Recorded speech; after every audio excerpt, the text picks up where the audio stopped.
excited to introduce our next speaker, one of our alumni, Dr. Grock.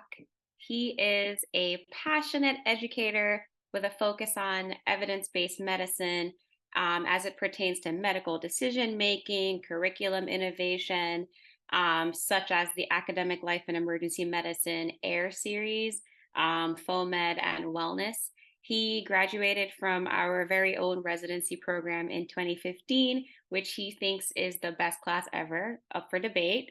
And he then completed a medical education fellowship at USC. He also did the medical education research certificate through the Court Scholars Program and the ACEP teaching fellowship, as well as other medical education training programs. He is, like I mentioned earlier, the creator of the Academic Life and Emergency Medicine AIR series, which I think many of us know and love.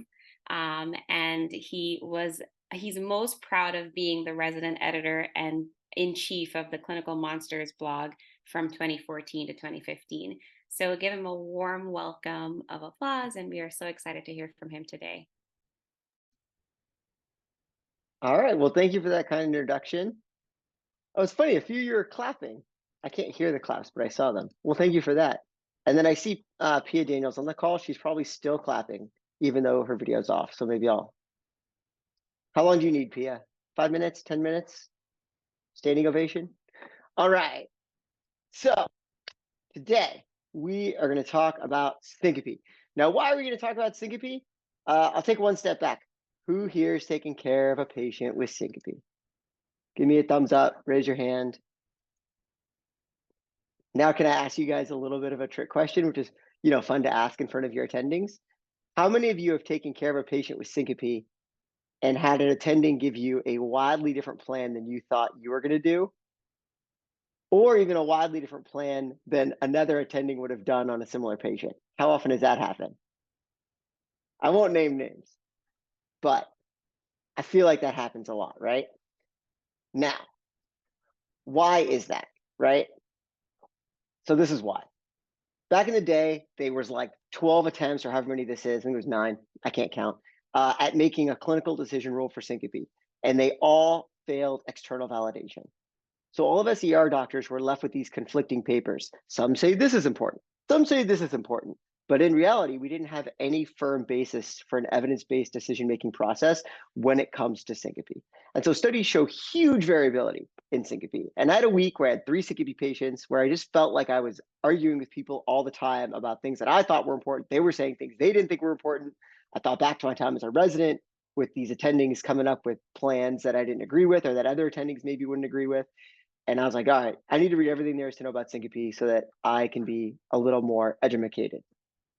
And I came up with a framework for working up syncope that I think is really valuable, really helpful. And that's what we're going to teach you today. There's going to be 3 steps, and then we're going to get into some of the evidence for some of the newer stuff. So step 1, is it syncope? Is it seizure? Is it mechanical fall? Or is it something else? Right? Because a lot of times we end up with patients that don't remember what happened and they were found down on the ground. And as you probably know, being emergency medicine doctors, your job is to rule out anything dangerous. So if you can't clinically rule it out, you got to work it up. Now, we lie to medical students and we tell them what illness scripts are, which is like the classic way something presents, which like happens, I don't know, 20% of the time. And so unfortunately, our heads were all full of lies as med students. Anyone out there, throw it in the chat, know actual like evidence-based, there's 2 things that can really help say if something is a seizure over syncope. Anyone? If you guys put, you can also put lies in to see if you trap me.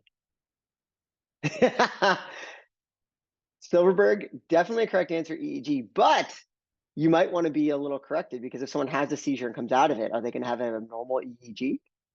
Oh man, did you guys like just read about this or something? Y'all nailed the right answer. So tongue biting, but to be specific, it's lateral tongue biting is much, much more consistent with syncope. And then post-ictal. When you don't have a observer on the side, I don't quite know how to ask about post-ictal. I don't know how aware patients are of their post-ictal states. So a lot of times I'll say something like, when you came to, I know you were confused that you were on the ground, but did you know your name or where you were? But that can be really, really hard when you don't have collateral information. Things like urinary or fecal incontinence can definitely happen in both syncope or seizure. And then I had a case that really taught me the wrong way, where EMS brought someone in, family's reporting seizure, a family comes in, they're all saying seizure. And at some point in this guy's seizure workup, I asked the family what they saw, and they said his right arm sort of went like this. And I was like, no, no other movements? They're like, no, just that. So he was shaking. So it was a seizure. And in my head, I'm like, well, clearly that's like a myoclonic jerk, and this is like a syncope case. Um, but I didn't want to tell the family that. But it's important when you're dealing with non-medical personnel to actually like delve into why they think something is a seizure versus syncope. One last word on this. Every year at like Cord CPC, and every once in a while you'll hear about a case of a young man with intractable seizures, or could be a woman, and they're on multiple anti-epileptics, they're seeing neuro, and they keep having these episodes. And then they come into an ER and they have an episode on a monitor, and what does the monitor say? VTAC. So I will say right now, on the flip side, when you have someone with nuanced seizures or atypical seizures or intractable seizures, especially with first-time seizure, I would 100% get an EKG as just a screening tool for some sort of dangerous arrhythmia. Okay, but the two things from syncope versus seizure standpoint are postictal and lateral tongue biting. Right. Next, we have mechanical fall. I mean, what I like to say is because people also sometimes are maybe they're in denial or they don't realize things. So when someone says that they fell and hit their head, I will be persistent and say, what did you trip on? Or why did you trip? Okay. Because a lot of times when they have this memory loss, you're not sure what to do, and you got to work them up for both. Right. So that's what you do with these old folks that present with facial or head trauma and come in and they don't know what's going on. So step one, not too complicated, syncope versus seizure versus fall. Step two is why all of these clinical decision rules failed. Okay. When someone presents to the ER with syncope, it could be from a dangerous arrhythmia, it can be from a totally benign cause like vasovagal, or it can be from anything else dangerous in the entire world that can kill them. And these clinical decision rules initially all took all comers into the ER with syncope. Okay. And when I was doing my deep dive in literature, I found a phrase called true syncope that I totally fell in love with. True syncope is walking, talking, minding your own business, plus or minus a prodrome, loss of consciousness. They spontaneously return to an asymptomatic baseline. Sure, maybe they have like elbow pain from the fall, but that's it. That's true syncope. True syncope is either a benign cause or an arrhythmia. Okay. Symptom syncope is what you guys all do as emergency medicine doctors, right? Not to be too annoying, but to give you some basic, easy cases. If a patient comes in with a swollen leg and tachycardia and cancer everywhere and they faint, what do they have? Right? They have a PE. Yeah. They don't have an arrhythmia that's leading to syncope. Or if they do, it's not like our concern. Our concern is the syncope, right? Alcoholic, varices, black stool, syncope.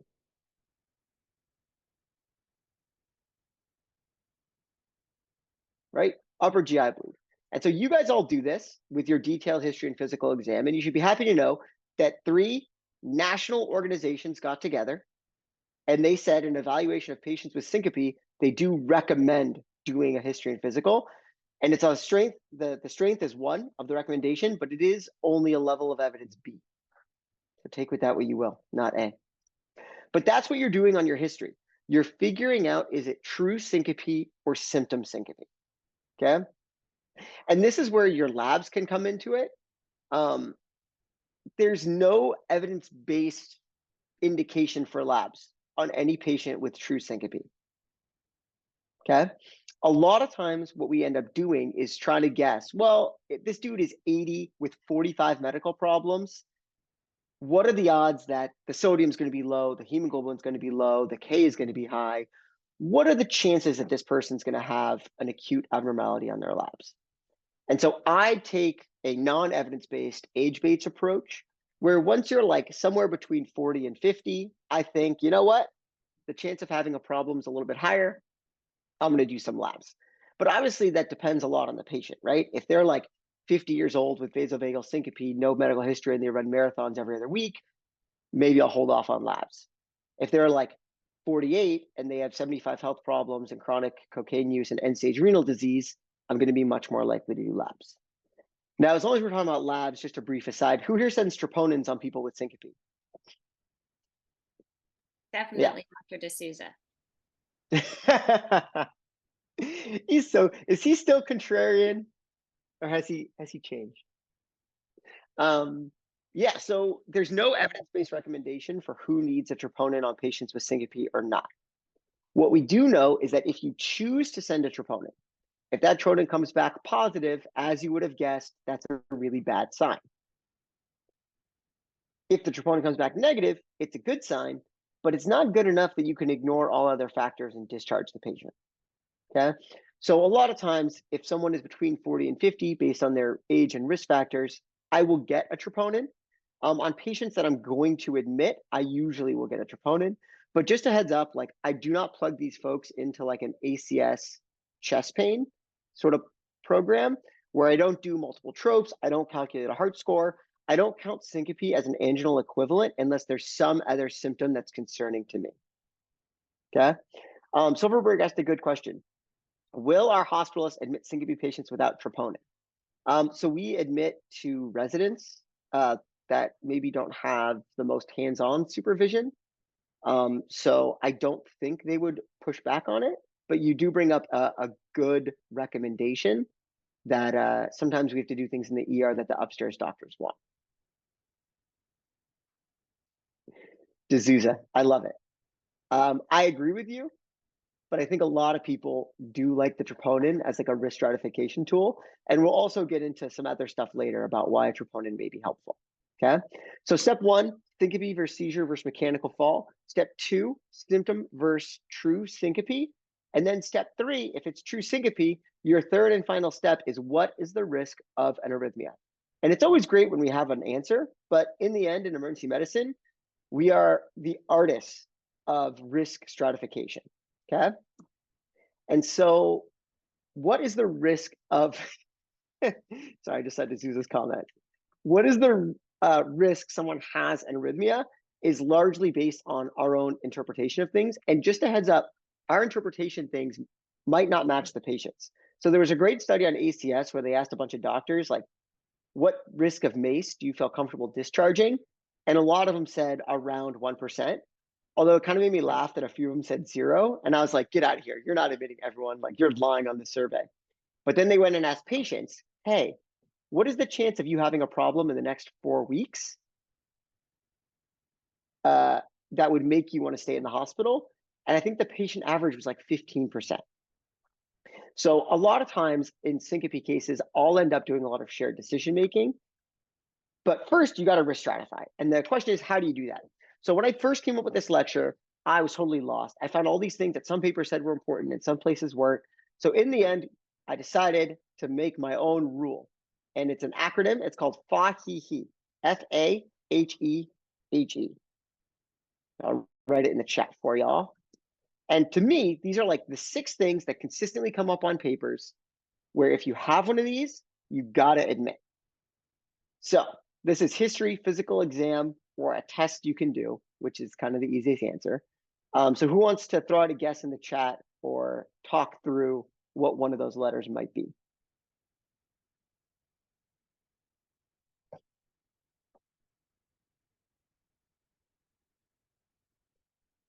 What would make you admit someone with syncope? Yeah. So the F is family history of sudden cardiac death. And I always ask that a few different ways, like anyone in your family die of a young age of an unknown cause or die of a heart problem at a young age. One of my favorites is when I say something like that and the patient's like, oh, my grandma died of a heart attack at 140. And I'm like, it hurts good, man. So anemia, great guess, Camilo, and it's on a lot of those old clinical decision rules, but I'm going to be annoying and classify anemia as symptom syncope and not true syncope. So an arrhythmia, perfect. Catherine, dumb question. How do you get an arrhythmia? How do you diagnose an arrhythmia? Right? So that's one of the E's for EKG. Okay. Do you guys want to go over EKG stuff now real quick, or do you want to save it till we're done with our acronym? After. Okay. So you guys have two answers. You have an F and an E. I like how by a vote of 1-0, we're doing it after.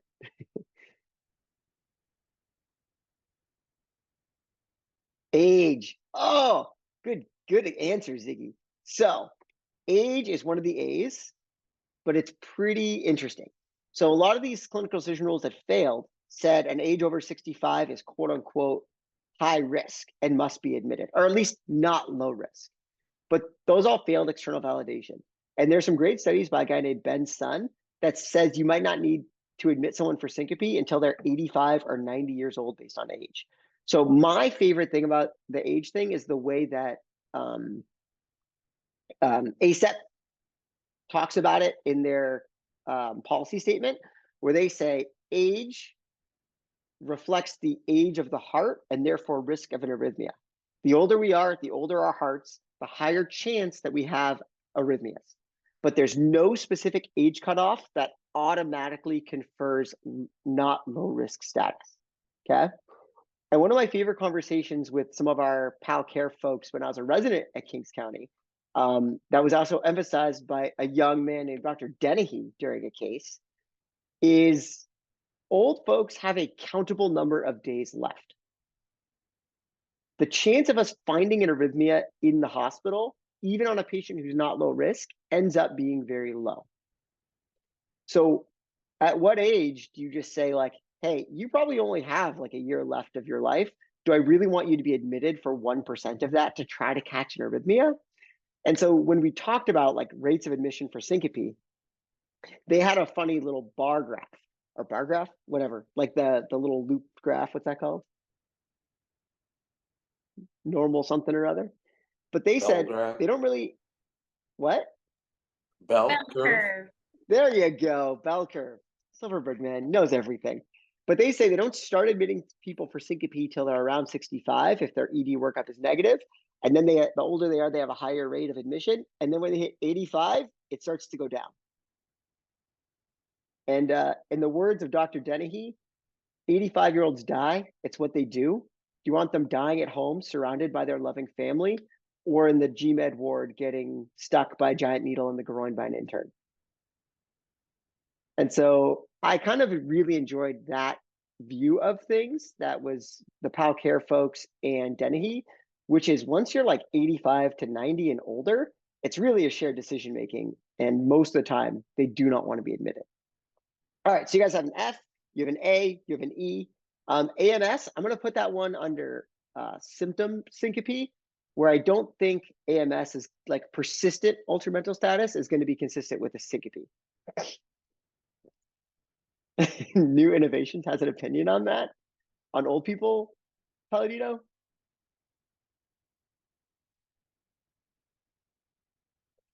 All right, what are some of the other ones? You guys have a few easy ones left on the table and maybe a few that a little outside the box to think about in this context. Oh, all right, fair point. New Innovations should have its own thing for like saved unnecessary admissions.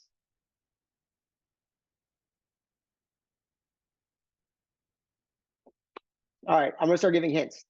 What on past medical history would make you admit someone for syncope?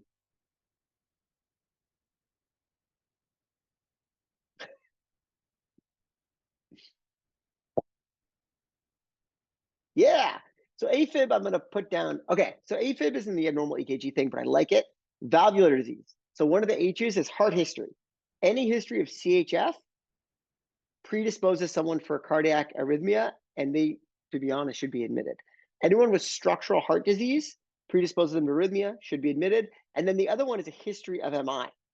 Because if you have a history of MI, presumably you have scar tissue, predisposes someone for an arrhythmia. All right. So you have family history, age, heart history, EKG. The fifth one is maybe a little tricky, but it's a vital sign. That starts with an H. Thank you.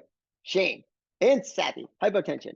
So I didn't like this at first because I kind of feel like if you have vasovagal syncope, you probably are going to be hypotensive. But the studies are really consistent. Any hypotension in the field or in the ED is very, very concerning and makes these folks not low risk for an arrhythmia or for a bad outcome in the next month. And they should be admitted. And when I thought about it more, I kind of figured if you have vasovagal syncope, by the time EMS is called, by the time they show up at your house, by the time they get the blood pressure cuff on, it's probably been a while. So when you have a measured episode of hypotension, I actually am worried that that's some sort of persistent hypotension, and that's bad. All right. So you guys have everything except for one of the E's. So when someone syncopizes, what are they doing that could make them high risk? Yeah. So exertional syncope is the other one. Study after study shows that exertional syncope is a bad thing. I don't know if it's because when you're exerting yourself, your heart rate goes up. So maybe if you have an underlying arrhythmia, that sets it off, or if it's almost like a failed stress test thing, like whatever's going on, your body can't handle it. But exertional syncope is the last one. And it does get a little tricky because sometimes it's like an old woman is walking across the street and faints. And like how do you gauge what exertional level that is? Um, but if it's like really definite, like someone is sprinting and passes out, that should be, in my opinion, a slam dunk admission. Okay. So when we talk about abnormal EKGs and why we would admit someone, I put them into four categories. Okay. And you guys are all responsible for immediately recognizing these. What are the four? So someone said AFib. So I'll give you a point for that. The box is non-sinus rhythm. So AFib, A flutter, VFib, VTAC, and then second and third degree heart blocks. Oddly enough, a lot of these papers actually said that a first degree heart block counts as a normal EKG. I kind of think that's silly. I mean, unless it's like crazy long, I don't understand that one. So one box, non-sinus rhythm. What's another box? Or another abnormal EKG? Oh, that clicked out. What's another abnormal EKG that would make you admit someone?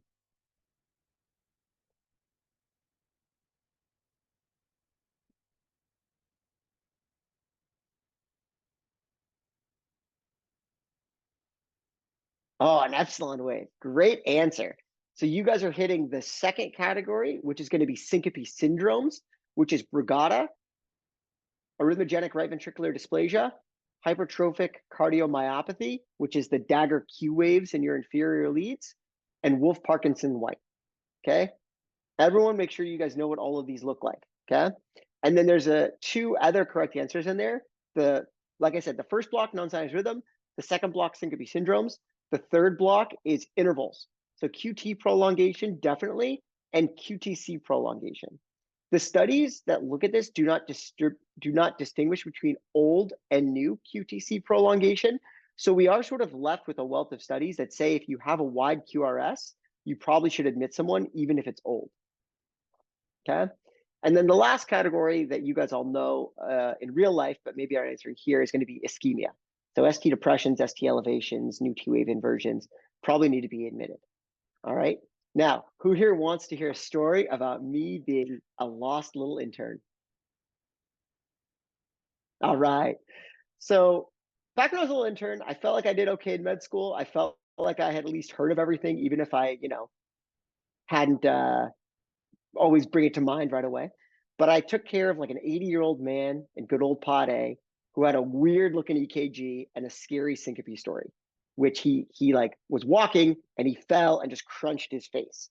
Which I have heard very smart people say facial trauma and syncope should be a red flag for an arrhythmogenic cause. I couldn't really find any papers evaluating that, but just so you know, that idea is out there too. And I, being back in my day, I put in the line myself, drew the labs myself, wheeled him over to X-ray. I think I ordered him a facial CT and a head CT just because there was trauma, not that you need a head CT in general syncope cases. And I went to my attending and I said, hey, easy case, scary sounding syncope, abnormal EKG. He's over an X-ray. We're going to be admitting him to the hospital. And my attending says, oh, cool. This is a trifascicular block. And I had that moment where I'm like, I've never heard of that expression. Like, I think I missed that day in med school. And I was like, not sure if I should tell my attending that like I don't know what that is or not. And in this instance, I bit my tongue and I was like, yeah, trivesicular block. And the attending's like, cool. All right, we'll go put the pads on him and we'll admit him to the CCU. And I was like, yeah, the pads. He's over an X-ray, not on a monitor. And my attendant kind of gave me an eyebrow raise, and I was like, I'm gonna go bring him back. And so I wheeled him back in. I put the pads on him. I called CCU, and the cards fellow was like, "What? Oh, great case, great pickup. Yeah, trivesicular block, really cool. Yeah, we'll put in a pacemaker ICD. This is cool." And I'm like, "Yeah, that's what you do. Yeah, I know what this thing is." And so I went home. I read everything I could about trivesicular blocks. And for those of you that were as lost as I was back then, it turns out there's three different ways of blocking the heart. There's your typical AV blocks, which in trivesicular blocks most oftentimes is a first degree AV block. There's a right bundle branch block. And then the left bundle actually breaks off into two fascicles, left anterior and left posterior fascicle. Okay. And so a trivesicular block is a first degree AV block, a right bundle, and then either of the left fascicle blocks. And you guys should definitely look at a bunch of EKGs and figure out what these look like. Now, I kid you not, a month later, I got a 22-year-old with an ankle sprain. Turns out they did an EKG because she was tachycardic in triage, trivesicular block. And I had this moment where I'm like, oh my God, someday I'm going to be a pretty good doctor. Look at this. I did all this reading and I'm immediately applying it. This is fantastic. And I went up to her and I had a talk with her about how the electricity in her heart's not right. And I think we might need to admit her. And I put the pads on her chest and she seemed more like confused than it. She's like, I'm here for my ankle. And then I present to my attending and my attending's like, oh, so she had a syncopal episode. That's how she hurt her ankle. And I was like, no, she just fell on a curb. And my attending's like, she didn't have symptoms, huh? I was like, no. And then my attending's like, oh, let me go see her. In his head, he's probably like, because you seem totally lost. Um, and I was like, okay. And then I go and I talk to the cards fellow. And I'm like, hey, we got a trivesicular block here, young lady. She hurt her ankle and she came in, her EKG shows a trivesicular block. And the cards fellow says, did she faint? And I'm like, why do you keep asking? Why do people keep asking if this lady fainted or not? I was like, no. And he's like, no symptoms? I'm like, no symptoms. And he's like, I don't know if we like admit this. And I'm like, I thought a trivesicular block devolved into a complete heart block and like people died. And the fellow's like, I mean, I guess I'll take her, but like, I'll come see her.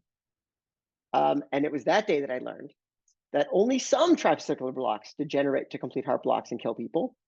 And if a patient syncopizes or has near syncope with a trivesicular block, you just assume they had a complete heart block and they get an AICD pacemaker. But if they have no symptoms, they just need an outpatient EP study. And so then I had to go back up to this young lady and be like, hey, good news, bad news. Your heart might be okay. Kind of overreacted there. Let me just hurt your chest by taking these sticky pads off. And your ankle x-ray is okay. So we're going to get you home with some crutches and we'll have you follow up with cardiology. So just keep in mind, trivesicular block, very high risk, pad CCU, bifasicular block, higher risk and should be admitted. Now, I think I might be running a little low on time. How much time do I have left? We have a couple minutes to like sort of tie Okay. everything together. All right. Well, the one last thing I want to say is something called the Canadian Syncope Risk Score. And I don't memorize it because some things are -1, some things are +2. I'm really sorry to use that, but you need a troponin if you're going to use this. This has actually now been externally validated, and they actually validated it internationally, but the study was really weird. They did like the rock, do you guys like the area under the curve sort of things to look at the sensitivity and specificity? And they did it in a very weird way. But technically, it is maybe internationally validated. And the one thing that they did that I love was they took patients with syncope and no diagnosis at the end of their ED stay. So they took out all the people, presumably, with symptom syncope. And so they really focused on patients with either true syncope that were either benign or arrhythmogenic causes. And the study is really good. Okay. There's also something called the faint score that I can skip. It hasn't been externally validated. They sort of pre-selected the things they were going to look at. And you need a BNP to do it, which I don't like. I think a BNP is maybe okay for diagnosing CHF. And I think the reason a positive BNP is correlated with bad outcomes in syncope is because patients with CHF do badly in syncope. So I'm not a big fan of this one. Okay. So step 1, syncope versus seizure versus mechanical fall. Step 2, symptom versus true syncope. Maybe do a good history and physical, even though it's only a level B evidence. Step three, what is the risk for dysrhythmia? You can use FAHI-HI, you can use Canadian risk score, you can use both and do shared decision making with your patients. And that's my talk. And then those are only my most pertinent of references. I really like this one. The dude that developed the Canadian syncope risk score has a really cool last name.